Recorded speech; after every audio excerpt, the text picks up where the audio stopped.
Hola, bienvenidos a Cuaderno Reciclado. Yo me llamo Marifer y en este video les voy a hablar del libro 100 años de soledad.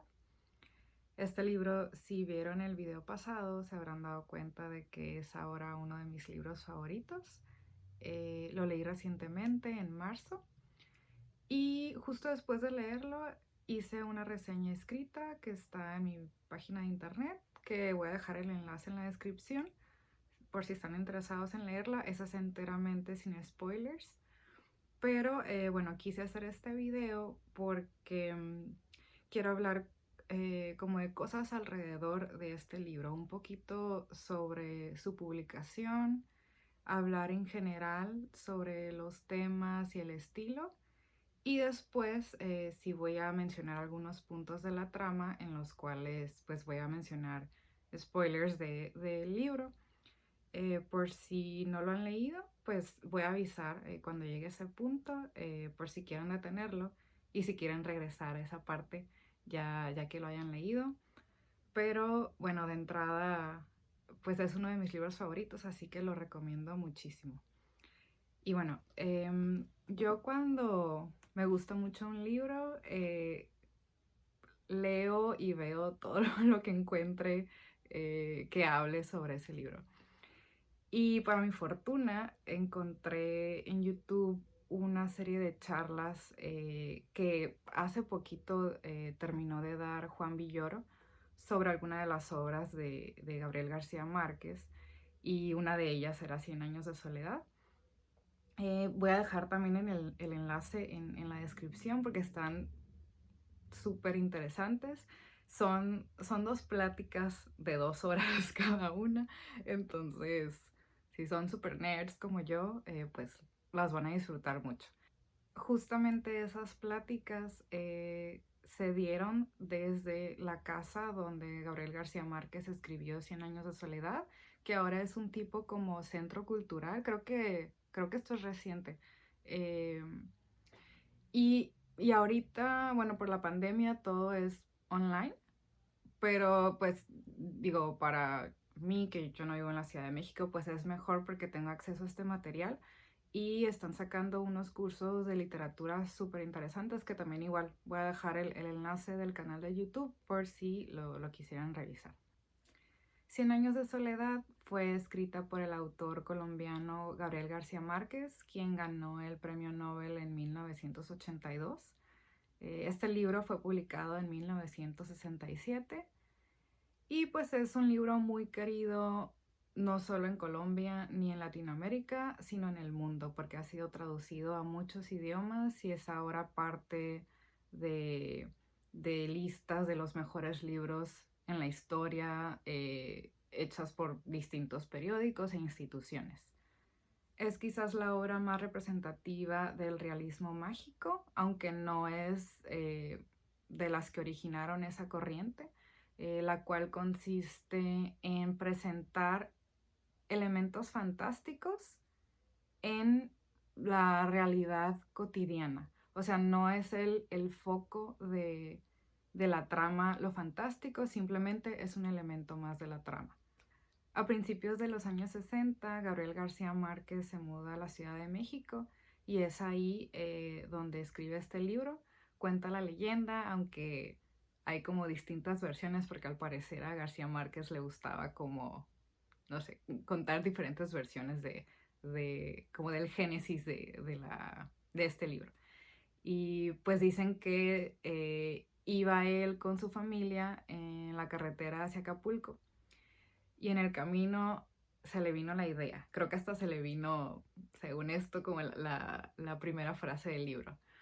Y pues ahí varían las versiones entre que unos dicen que inmediatamente se regresó a empezar a escribirlo, otros que dejó a la familia en Acapulco y se regresó él a México, y otros que pues llegó, estuvo ahí con su familia en Acapulco y ya luego que regresó a México, eh, pues empezó a escribirlo.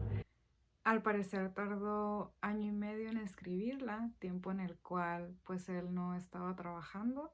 Entonces pues fueron tiempos difíciles económicamente, recibió mucha ayuda de sus amigos, pidió algunos préstamos, tuvieron que empeñar cosas, eh, Y hay una anécdota que dicen que cuando lo terminó y mandaron el manuscrito a una editorial en Buenos Aires, su esposa Mercedes le dijo, ahora nada más falta que la novela sea mala. O sea, porque pues sí hicieron mucho sacrificio ese año y medio para que él se concentrara en terminar el libro. Y bueno, fue un éxito rotundo. Yo alguna vez en la reseña de no me acuerdo qué libro, leí que las mejores novelas son las que tratan de todo. Aunque quizás tengan algunos temas principales, logran como englobar la experiencia humana. Hace poco vi una reseña del canal Trotalibros, que la voy a dejar también en la descripción porque se me hizo muy buena, en la cual cuenta una anécdota que en una entrevista de trabajo le preguntaron cuál era su libro favorito. Y al decir que era Cien años de soledad, le preguntaron que por qué. Y dice que él estaba como muy orgulloso y muy inspirado con su respuesta cuando dijo que porque Cien años de soledad capta la vida. Y luego dice que bueno, pues no los impresioné tanto porque no me dieron el trabajo. Pero me recordó un poco a lo que leí en esa reseña. Y creo que es verdad. Eh, en este libro podemos encontrar amor, desamor, tragedia, aventura, muerte, guerra, corrupción, miseria. O sea, todo lo bueno y lo malo de la vida. Una de las cosas que más disfruté de este libro es definitivamente su lenguaje. Este libro está lleno de frases para recordar. Hace poco escuché una frase de Baudelaire, un poeta francés, que decía que había que ser poeta incluso en la prosa. Y creo que esto describe perfectamente a este libro. Creo que ese es el talento verdadero de un escritor, porque en teoría, si sabemos escribir, todos potencialmente podríamos escribir un libro, pero no todos podemos escribir una novela, y menos como una novela buena eh, que vaya a trascender. Y también no creo que solo provenga del talento, o sea, yo estoy segura que detrás de eso hay muchísimo trabajo. En el caso de Gabriel García Márquez, pues él había escrito muchos libros antes de llegar a este, había sido periodista por muchos años y pues para mí esto es como el ballet. Se ve fácil, pero hacerlo ver fácil es muy difícil. Y creo que lo logra perfectamente. Yo en la reseña que escribí puse que parecía como que si la palabra que estuvieras leyendo era la única que podía haber estado ahí. Y me imagino que el trabajo detrás de eso ha de haber sido inmenso. Eh, el de encontrar la palabra precisa para usar en esa frase. Em, la verdad, este libro me hizo apreciar mucho lo bello que puede llegar a ser este idioma que hablamos, y creo que eso es uno de los mayores cumplidos que se le puede dar a una obra. Eh, el como exponer el lado más bonito del idioma. Bueno, ahora sí voy a hablar de algunos puntos de la trama, entonces si no lo han leído y no quieren saber absolutamente nada de qué se trata, pues mejor dejen el video aquí. Yo al inicio sí me tomó un poco de tiempo el acostumbrarme, no solo como al realismo mágico, sino también a los saltos en el tiempo que hay durante todo el libro. Sí recuerdo que las primeras, no sé, 10 15 páginas las tuve que releer como para saber de quién estaban hablando. Ay, aparte, bueno, yo ya sabía que había muchos personajes y que se repetían los nombres. Entonces, desde un inicio, fui haciendo yo mi árbol genealógico para intentar no perderme, que de todas formas, por ejemplo, creo que están como mucho más presentes en mi mente los personajes de las primeras generaciones que los de las últimas. porque pues yo creo que pasas más tiempo con los de las primeras generaciones. Y bueno, los saltos en el tiempo se pueden ver desde la primera frase, que esa frase creo que es ahora alguna de las primeras frases en la literatura más famosas, que de hecho me enteré que al parecer está un poco inspirada a una frase similar que está en Pedro Páramo de Juan Rulfo, que yo ese libro lo leí en la preparatoria, no me acuerdo de nada, de lo único que me acuerdo es que no lo entendí. Entonces sí me gustaría leerlo ahora, espero pueda entenderle. Pero bueno, les voy a leer cuál es la primera frase. Muchos años después, frente al pelotón de fusilamiento, el coronel Aureliano Buendía había de recordar aquella tarde remota en que su padre lo llevó a conocer el hielo. Y bueno, es lo que digo desde un inicio, hay como saltos en el tiempo, porque en realidad esta frase en la trama de la familia pues está como, yo creo, casi llegando a la mitad, pero luego te regresa al inicio para contar la historia cronológicamente, más o menos. Y también se me hace que es una primera frase que te atrapa, que te intriga saber que, o sea, porque como que te pone en medio de la acción y ya luego se regresa a explicarte todo. Y bueno, la historia básicamente empieza con José Arcadio Buendía y Úrsula Iguarán. Ellos son primos que terminan casándose, aun cuando hay una maldición que dice que el matrimonio entre parientes, si tienen hijos, pueden salir con cola de cerdo. Entonces, al principio de su matrimonio, Úrsula sobre todo, pues tenía mucho miedo de que eso pasara, entonces deciden no consumar su matrimonio. Pero entonces, bueno, José Arcadio empieza a recibir burlas de parte del pueblo respecto a eso, hasta que un día se harta y mata a un hombre que se estaba burlando de él. Pero después ese hombre se le empieza a parecer como fantasma, como un reflejo de su remordimiento. Entonces decide que se tienen que ir de ese pueblo. Y es así como pues viajan y llegan a un nuevo lugar y fundan Macondo, que va a ser el escenario de toda esta historia. Y bueno, al final terminan teniendo hijos, tienen a José Arcadio, Aureliano, Amaranta, y después adoptan a Rebeca. Y bueno, y ninguno de ellos nace con cola de cerdo. Y bueno, de aquí vamos a ir conociendo generación tras generación, en las cuales, pues como ya dije, se repiten los nombres. Y después Úrsula hace una observación al respecto. Dice: en la larga historia de la familia, la tenaz repetición de los nombres le había permitido sacar conclusiones que le parecían terminantes. Mientras los Aurelianos eran retraídos, pero de mentalidad lúcida, los José Arcadio eran impulsivos y emprendedores, pero estaban marcados por un signo trágico.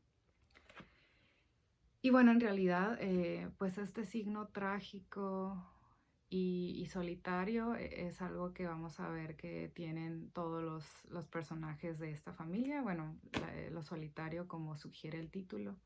Y bueno, ahora voy a comentar dos cosas que no me gustaron, porque aun cuando este es ahora uno de mis libros favoritos y claro que es una obra maestra, pues hay cosas que vistas quizás desde un punto de vista actual, pues eh, son un poco incómodas. Bueno, son bastante incómodas.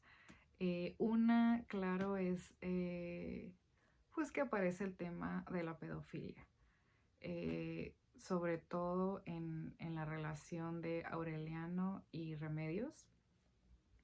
Aureliano, el hijo de José Arcadio y Úrsula, que ya es un hombre joven, no sé, creo que no dicen exactamente qué edad tiene, pero ya era un hombre, se enamora de una niña de 9 años, de Remedios. Y al principio pues sí al principio sí las dos familias están un poco como extrañadas de eso. De hecho, hasta dicen como, oye, ¿no te estás confundiendo de hermana? Pero él dice que está enamorado y que está enamorado.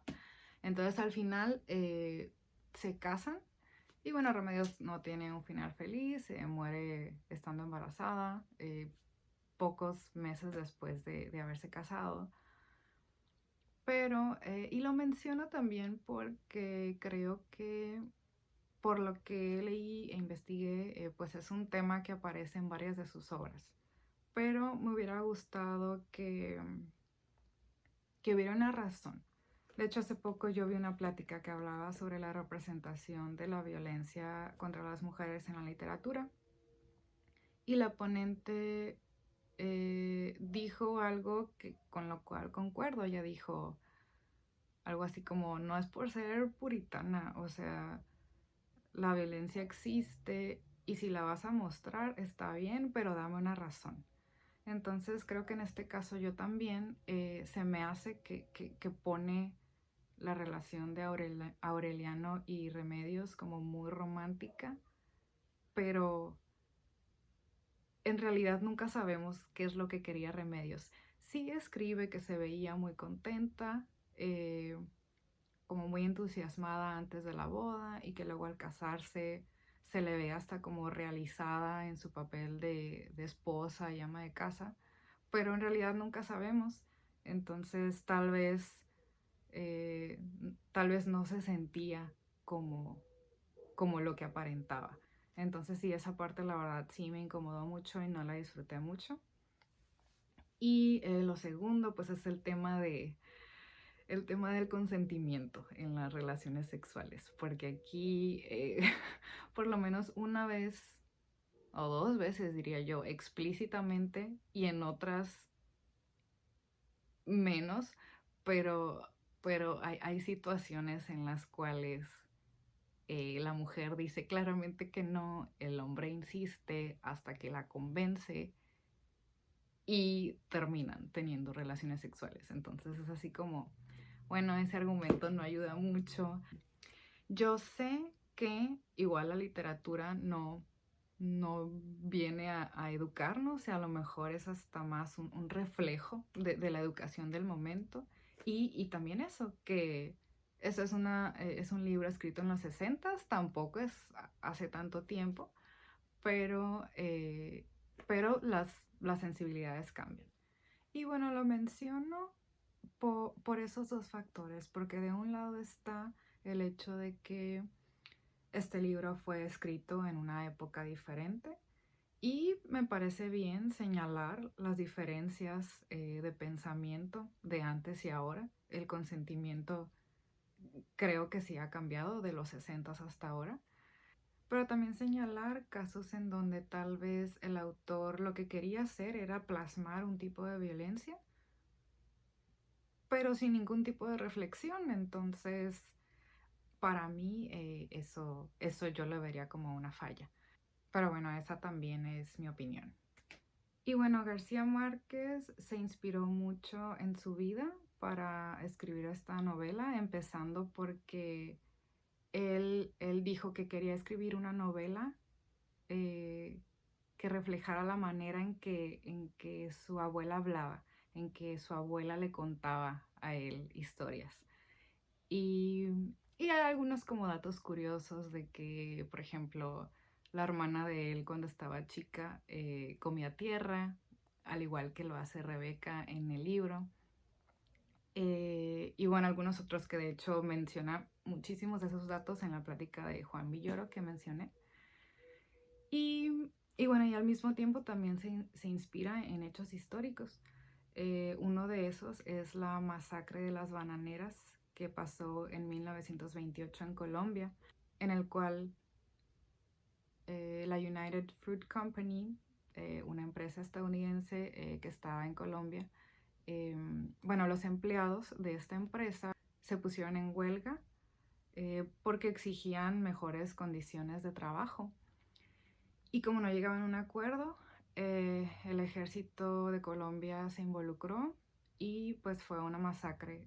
Mataron por lo que investigué, dice que mataron a 1.800 personas, aunque sabemos que esos datos siempre son más personas. E hirieron a más personas también. Y bueno, esto lo vemos en el libro. Vemos cómo ocurre una masacre muy similar y el único sobreviviente es José Arcadio segundo y cómo nadie le cree, ¿no? Y de hecho hay una frase ahí que me gusta mucho que dice: seguro que fue un sueño, insistían los oficiales.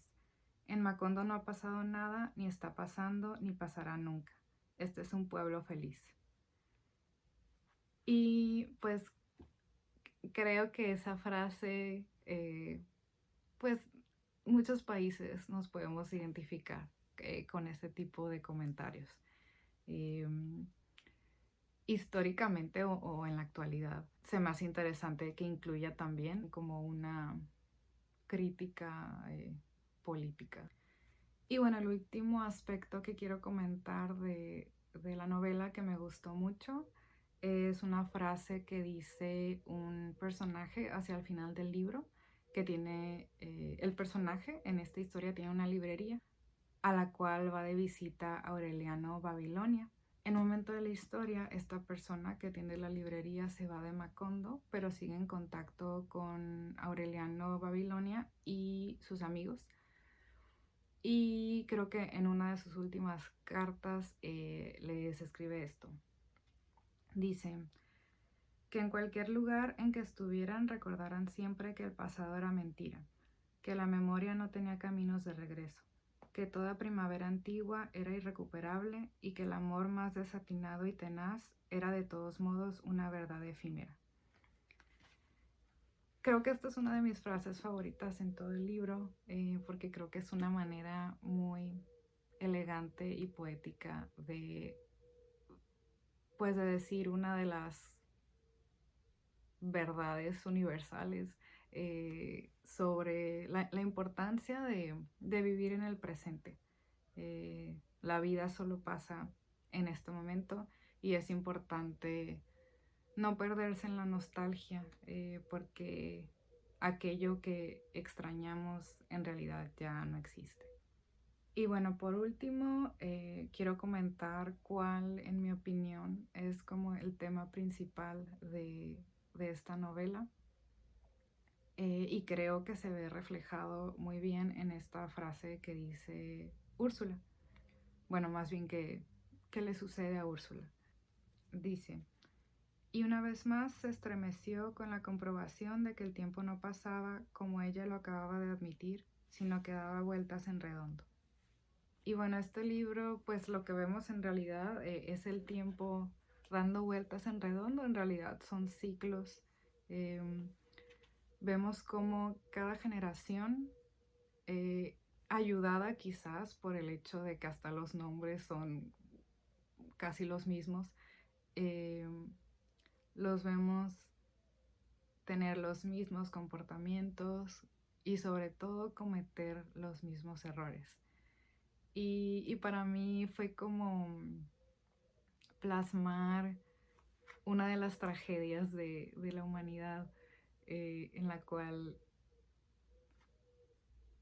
ya descubrimos cómo pasar conocimiento de generación a generación, pero no podemos pasar experiencias de generación a generación. Y, y parece que algunas cosas, para entenderlas, hay que vivirlas. Y, y creo que eso es trágico porque es la razón por la cual, tanto a nivel persona como a nivel sociedad, seguimos cayendo en el mismo bache, cometiendo los mismos errores. Y bueno, vemos cómo hasta el libro mismo es un ciclo. Cuando llegamos al final, que tiene uno de mis finales favoritos y que seguramente es uno de los mejores finales en la literatura, cuando llegamos al final en que el último José Arcadio está por fin descifrando el libro de Melquíades y se da cuenta que lo que está leyendo es la historia de su familia, o sea, esta historia, o sea, este libro. Y como al final, cuando un remolino o tornado se lleva a Macondo y desaparece, lo hace también para nosotros cuando cerramos este libro. Y bueno, nada más por gusto propio voy a leer la frase final porque me gusta mucho. Dice, sin embargo, antes de llegar al verso final, ya había comprendido que no saldría jamás de este cuarto, pues estaba previsto que la ciudad de los espejos, o los espejismos, sería arrasada por el viento y desterrada de la memoria de los hombres en el instante en que Aureliano Babilonia acabara de descifrar los pergaminos, y que todo lo escrito en ellos era irrepetible desde siempre y para siempre, porque las estirpes condenadas a 100 años de soledad no tenían una segunda oportunidad sobre la tierra. Sí, se me hizo como un final perfecto. Estoy segura que cuando vuelva a leerlo voy a notar cosas diferentes, pero igual cualquier comentario que tengan sobre lo que comenté o sobre lo que no comenté, si les gustó el libro, si no les gustó el libro, me encantaría leerlo. Gracias a quien se haya quedado hasta el final. Bueno, entonces esto es todo por hoy. Muchas gracias por haber visto el video y nos vemos en el próximo. Bye.